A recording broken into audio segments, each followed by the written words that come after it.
I'm pleased to be joined from Bishkek, Kyrgyzstan by Jumat Otabayev, former Prime Minister of the Kyrgyz Republic, from Beijing by Professor Zhang Xiaoyan, Associate Dean of Tsinghua PBC School of Finance, also from Beijing by Olena Prochenko, journalist with China Arab TV, and from Sao Paulo, Brazil by Leonardo Artur, founder and CEO of Brazil 24/7, a Brazilian news and political analysis website. The warmest welcome to all of you. So just on Thursday morning, the opening session of this year's National People's Congress, or China's top legislature, Premier Li Qiang gave a government work report where he talked about the achievements China made during the past year, but also during the past 5 years, as well as setting out the targets for the year 2026 and for the year till 2030. He gave out some very important targets, much anticipated. For instance, China's GDP growth rate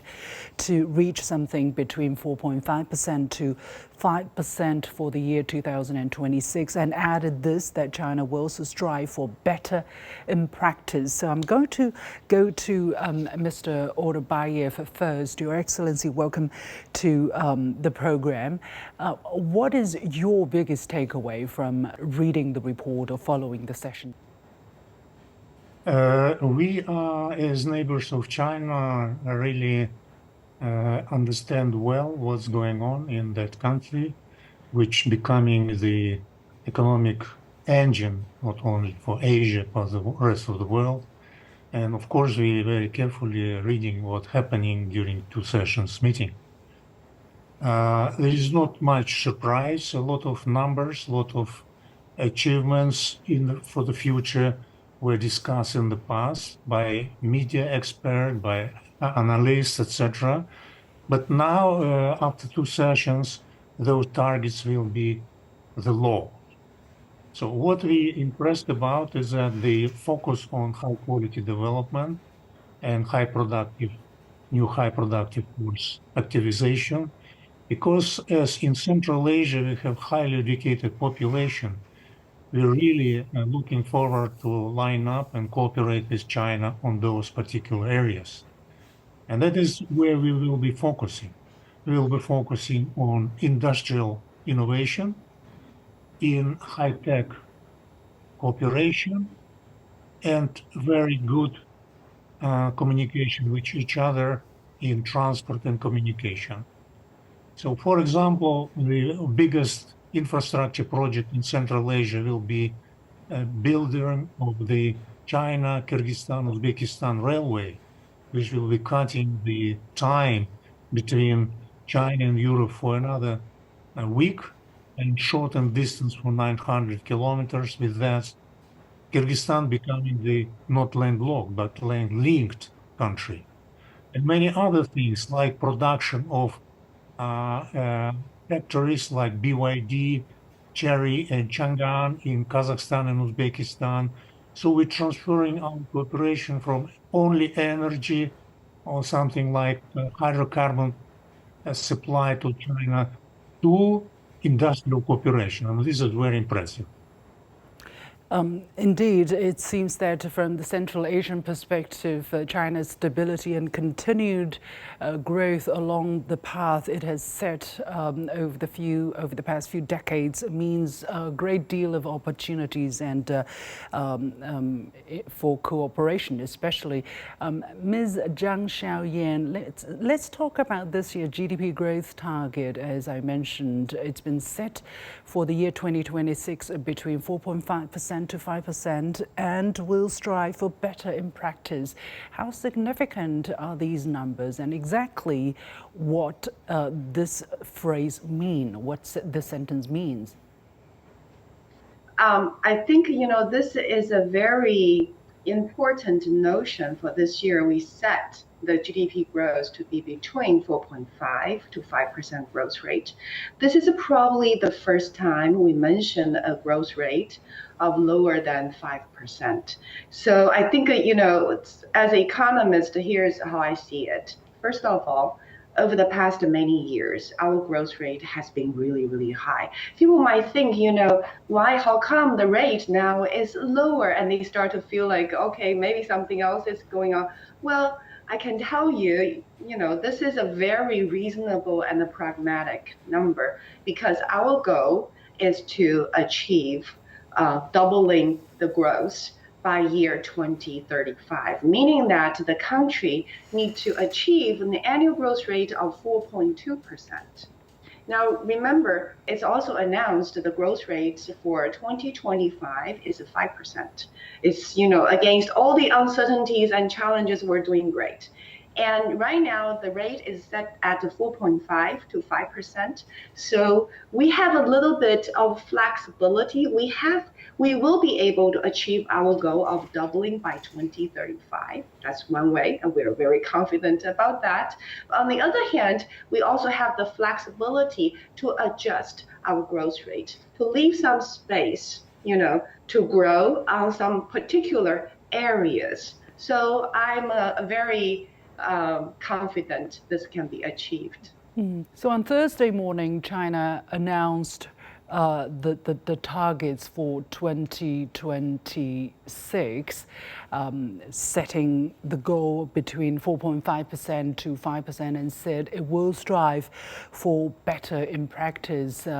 Actually, another very important task for this year's session is to set out the guideline for the next 5-year plan, which will anchor policies between 2026 to 2030. And interestingly, China did not set a specific numeral target. Instead, it says China expects to keep its GDP growth within an appropriate range, with annual growth rates to be determined in light of actual conditions. That's according to the report. So I'm going to Olena Prochenko. How do you read the targets that's set for China for 2026, between 4.5% to 5%, and with the possibility of striving for better if conditions allow? Against the backdrop of growing global uncertainty, China injects stability and confidence into the world.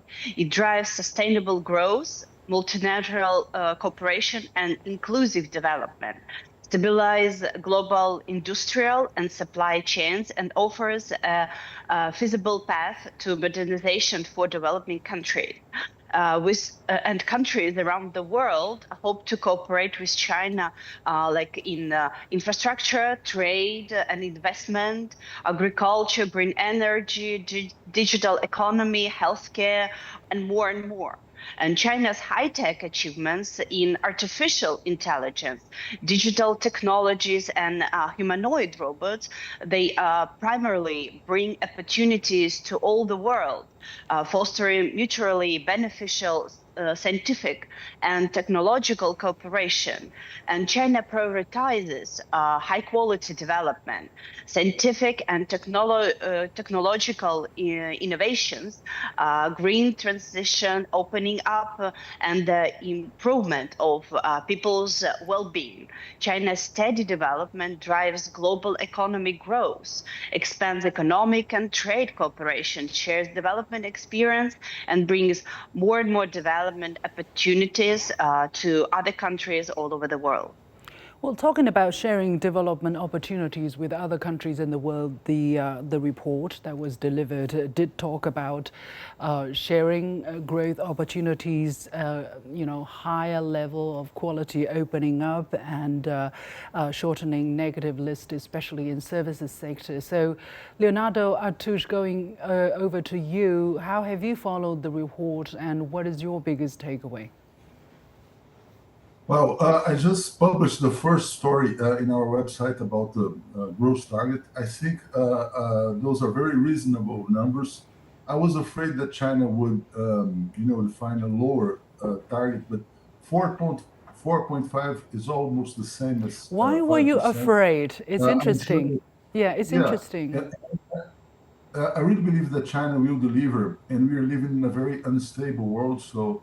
It won't be surprised to me if China delivers 5 or even more than 5.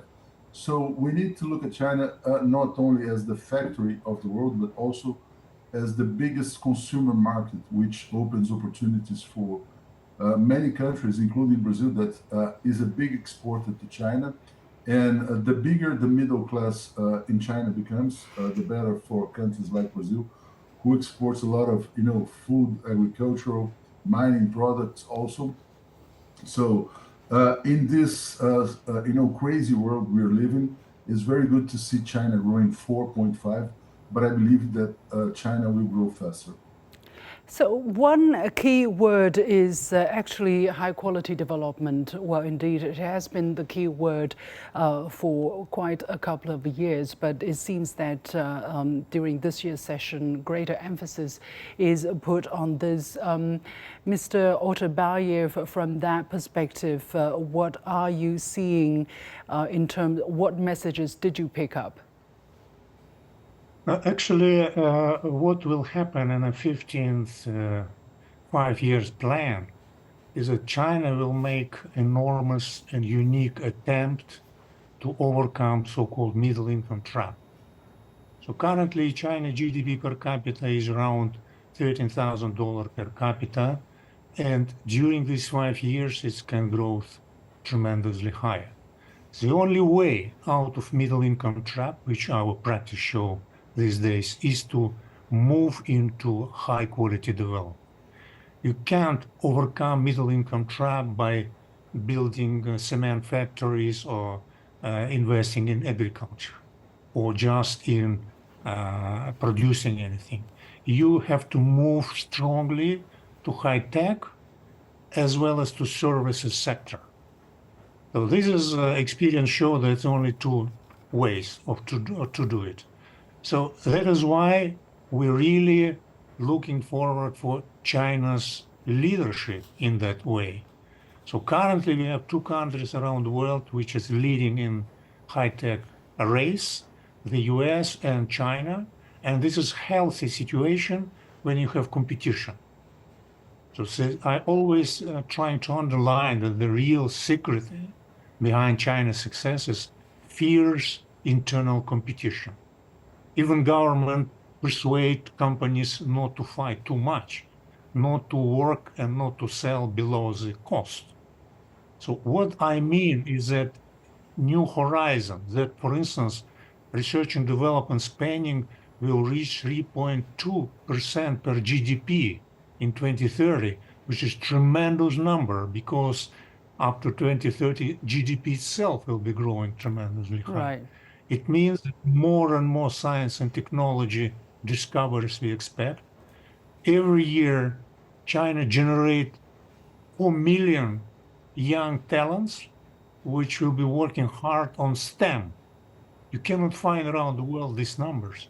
And competition between those graduates, new talents, will drive China ahead. Another point which I would like to underline in high quality development is that China is willing to invite foreign talents. This is so-called K visa, which China introduced, which invite people, talents around the world without visa, with immediate residence and work permit to compete with China talents. This is great achievement, and this is indeed the way forward and the way to future progress. And we are in Central Asia are ready to work with China on that areas.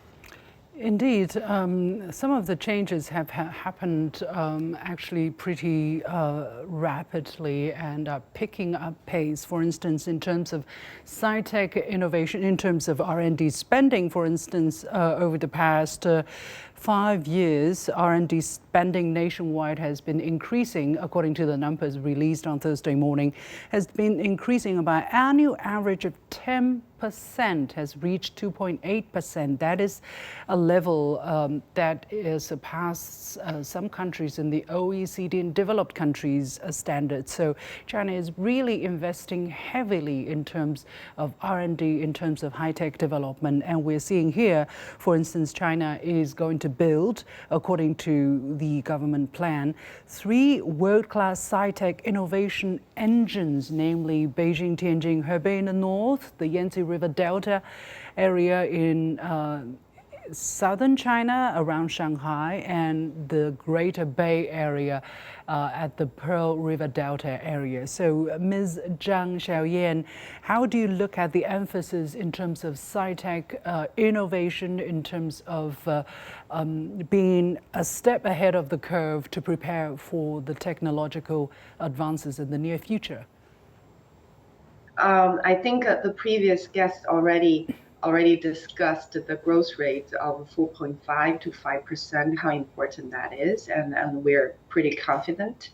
Now, to drive this growth, like Mr. Otabayev mentioned earlier, it has to be the case. The technology has to, pick up. That's why Xinyu mentioned that the R&D annual growth rate, the number I'm looking at is the whole society annual growth rate of R&D is 7% and above. The whole market is investing in this technology. And China, right now, this is we call the new quality growing forth. Not only we have many engineers, and we have great national labs, we have a lot of infrastructure undergoing, to promote the growth in all kinds of manufacturing, high-end manufacturing, as well as artificial intelligence. We also have the digital economy is going to account for the GDP, the growth is going to account for 12.5% for the future. And, all of that is painting a very rosy picture. Now, in this world of a lot of uncertainty, I have to say technology is one very important force to push humankind ahead. And China, with very careful planning and a gigantic investment and the whole society endeavor, this is very likely, I think it's going to happen. But I also want to mention one more thing that people sometimes do not pay attention to. In this work report, also mentioned sustainability is extremely important. China is always feeling the responsibility of leading the sustainability campaign in the world. Well, absolutely. China has always kept its promise and stepping up its efforts in terms of building a beautiful China, green China, and new targets have been set to meet China's targets of carbon peaking by 2030 and neutrality by 2060. So on that front, actually, there's a lot to be said. But, the thing is, we here in China, we take it for granted that China is committed to this cause. We don't even think that is something extraordinary. We know that the government has set the blueprint, and they are going to keep their word because it's written black and white in print, and you can just say what happened to this. You promise you do this. But staying with high tech, Olena, let me come to you. As a foreign correspondent working in China, where China is in terms of applying high technology to not just people's daily life, but also in production, how are you impressed with that? And where are we vis-a-vis the rest of the world, especially, major countries that are on par in terms of development with China? Yes, you're right that China prioritizes high quality development and tech innovation and green transition and opening up and people's well-being. Of course, people's well-being. It is like Mrs. Zhang, she said, China very responsible for people's well-being. And China's stable development drives global economic growth and expands trade cooperation and shares development experience. So those can bring more development opportunities to all over the world. Yes. In terms of sustainable development, what we're hearing, for instance, China will accelerate the green transition across the board and cut carbon dioxide emissions per unit of GDP by a total of 17% in the 2026 to 2030 period. And this year, 2026, China will step up comprehensive efforts to improve the environment, boost the green and low carbon economy, and actively yet prudently work toward peaking carbon emissions and achieving carbon neutrality. Leonardo Artush, coming from Brazil's perspective, is that something that is what you are paying attention as well? How do you look at China's commitments and continued efforts in this regard? Yeah, very strong commitment, very important to Brazil. I think that everyone knows that China is the biggest investor in Brazil in green energy, wind power, solar energy, and also I think that applying new technologies in many sectors that can improve the results, and also reducing the cost of production, which also can lower carbon emissions. I think that one of the greatest challenges for both countries is try to develop a common market for carbon emissions. So I know that China has a lot of carbon exchange markets, and this could become at least a BRICS common market for carbon emissions. I would like to see this in the future. But I also would like to mention, to give some words about technology, because it's very good to see this high quality development. And I would like to see China bringing its technology to Brazil. When we talk, for example, about AI, I'm very curious about how Chinese companies are applying AI into business, bringing more productivity, and not only what we see, when we talk about the supposed AI bubble in the West. In my opinion, the Chinese AI companies are very business oriented, and this could bring, also this high quality development to other countries. So I think that China can contribute with AI, high technology, and this, green economy is very strong in both countries. I can tell about Brazil and also about China. Mr. Otabayev, to follow up on the question about AI, in this report, China says it will nurture emerging future industries, and in 2026, the country will foster emerging pillar industries such as integrated circuits, aviation and aerospace, biomedicine, and low-altitude economy.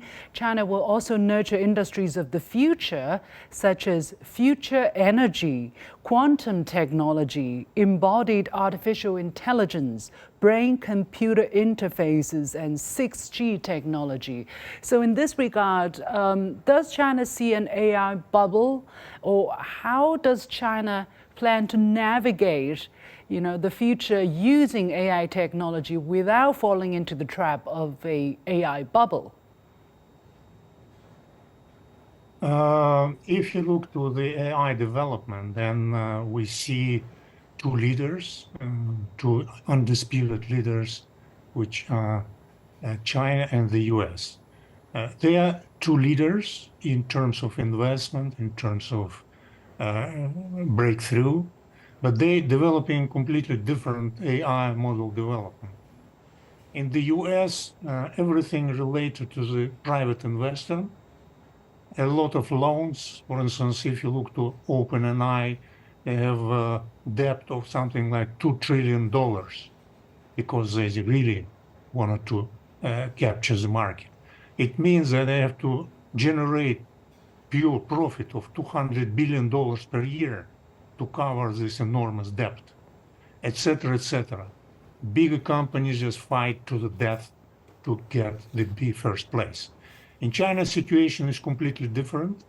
There's so many startups and so little profits that people saying how this environment can survive in terms of investments. But you look so-called open sources. You just say, everybody, please contribute. And the companies which achieved good results in other areas for investing in AI.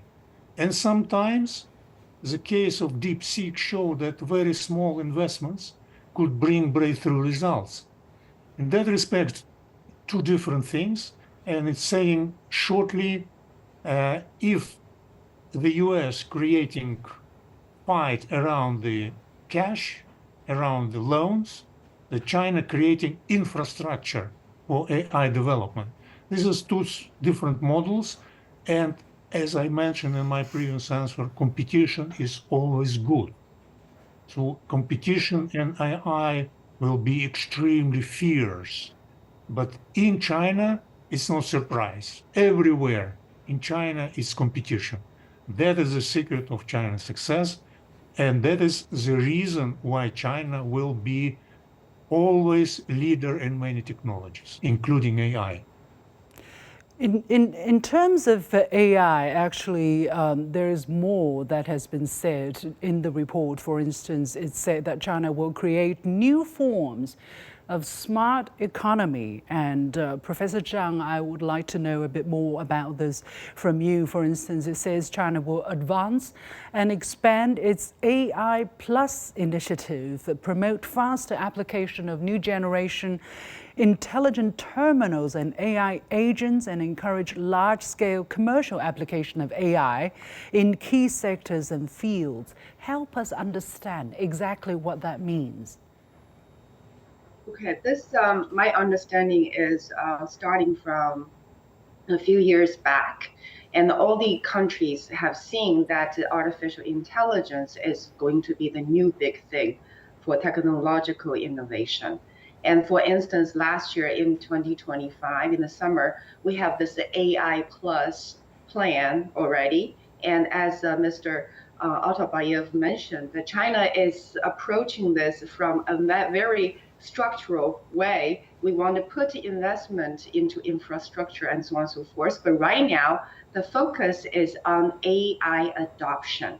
So in the past, we're trying to develop AI by itself. It's growing by itself. But right now, we want AI to be combined with real practices. It doesn't matter which industry you are in. How can you make AI really help you to reduce the cost and improve your profits? And one big deal in this area is AI agent. Why AI agent? AI agent works like a human being, and when you use it, it helps, it's like artificial workforce. It helps you to lose or reduce the cost. So the next stage of AI competition in the world and inside of China, everywhere, is AI adoption. And right now in our 15.5 plans, it's AI plus. So AI plus all the important sectors that AI need to be implemented and really bring in the boost in productivity. That's what it means. So it has to be cost effective. It has to produce something instead of just the technology. So basically China is trying to avoid the curse of an overheated AI sector, may I put it this way. I don't have much time left. The report is really comprehensive, so I encourage people to read it in full if you can. There is English version out there. We have to leave it there. Many thanks to my panelists. They are Jumat Ordabayev, former Prime Minister of the Kyrgyz Republic, Professor Zhang Xiaoyan, Associate Dean of Tsinghua PBC School of Finance, Olena Prochenko, journalist with China Arab TV, and Leonardo Artuch, founder and CEO of Brazil 24/7, a Brazilian news and political analysis website.